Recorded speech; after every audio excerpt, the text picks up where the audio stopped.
আসসালামু আলাইকুম ভিউয়ার্স, আশা করি সবাই ভালো আছেন। আপনাদের সবাইকে স্বাগতম আমার চ্যানেল শারমিনস রেসিপিতে। পিঠাপুলি আমাদের দেশের একটি ঐতিহ্য, আর দেশীয় পিঠার মধ্যে পাটিসাপটা পিঠা একটি অন্যতম পিঠা। এর স্বাদও যেন অতুলনীয়। আজকে আমি পাটিসাপটা পিঠার রেসিপিটি শেয়ার করব। আশা করছি আমার রেসিপিটি আপনাদের কাছে ভালো লাগবে। তাহলে চলুন চলে যাই মূল রেসিপিতে। এখানে আমি 2 কাপ পরিমাণ আতপ চাউল ব্লেন্ড করে নিয়েছি। এর সাথে দিচ্ছি 1 কাপ পরিমাণ ময়দা, 1 কাপ পরিমাণ চিনি, আর দিচ্ছি স্বাদ মতো লবণ।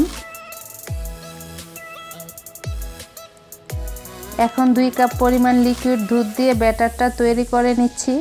আপনারা একটু মনোযোগ সহকারে দেখলেই বুঝতে পারবেন ব্যাটারের ঘনত্বটা কীরকম হয়েছে।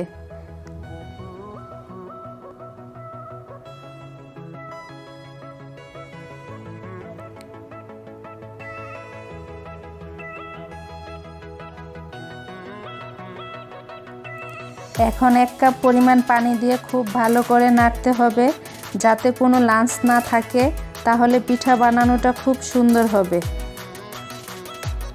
দেখতেই পাচ্ছেন ঘনত্বটা খুব বেশি পাতলা করিনি, তাহলে পিঠাগুলো খুব সুন্দর হবে না। এখন রেস্টে রেখে দিচ্ছি 10 মিনিটের জন্য।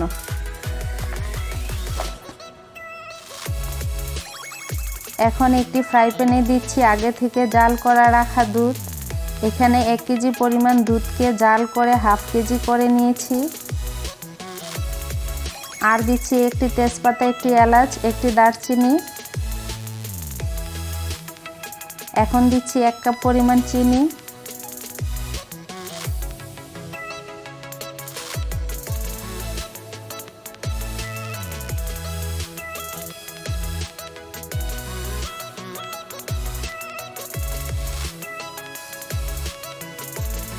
আর দিচ্ছি হাফ কাপ পরিমাণ সুজি। অল্প কিছু কিশমিশ দিয়ে অনবরত নাড়তে হবে খিরসাটা ঘন হওয়ার আগ পর্যন্ত।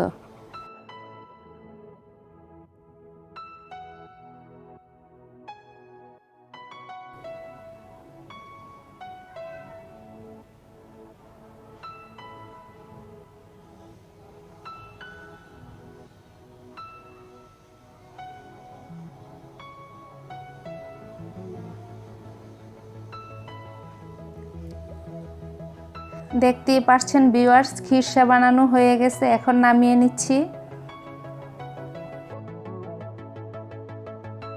চুলায় একটি প্যান বসিয়ে হালকা করে তেল ব্রাশ করে নিচ্ছি। ফ্রাই প্যান গরম হয়ে গেছে। এখন দিয়ে দিচ্ছি 2 চামচ ব্যাটার।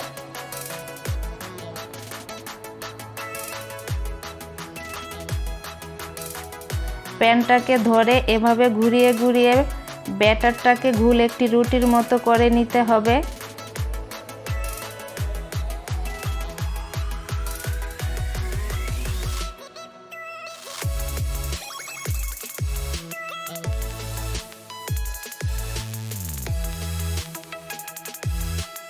এখন দিচ্ছি আগে থেকে তৈরি করা খিরসা।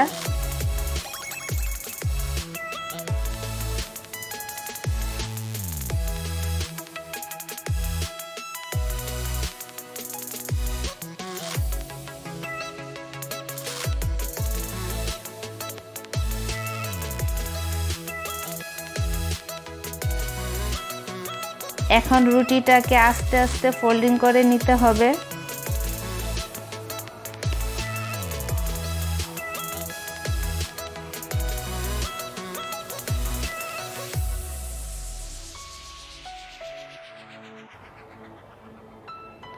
দেখুন কত সুন্দরভাবে বানিয়ে নিয়েছি।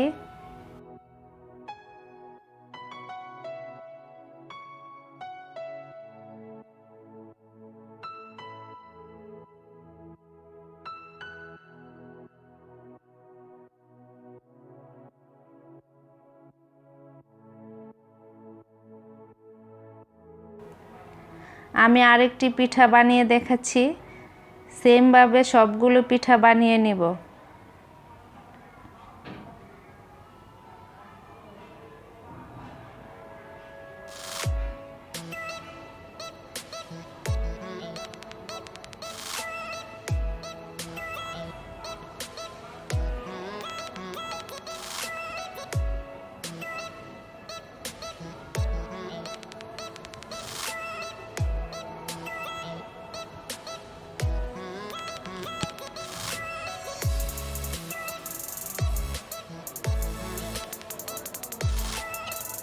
দেখতেই পাচ্ছেন হয়ে গেল মজাদার পাটি সাপটা পিঠা। আর আমার রেসিপিটি যদি আপনাদের কাছে ভালো লাগে তাহলে আমার চ্যানেলটি সাবস্ক্রাইব করে পাশে থাকা বেল বাটনটি প্রেস করে অল অপশনটি ক্লিক করে দিবেন আর ফ্রেন্ড অ্যান্ড ফ্যামিলির সাথে শেয়ার করবেন। আজকের মতো এখানেই বিদায় নিচ্ছি। আল্লাহ হাফেজ।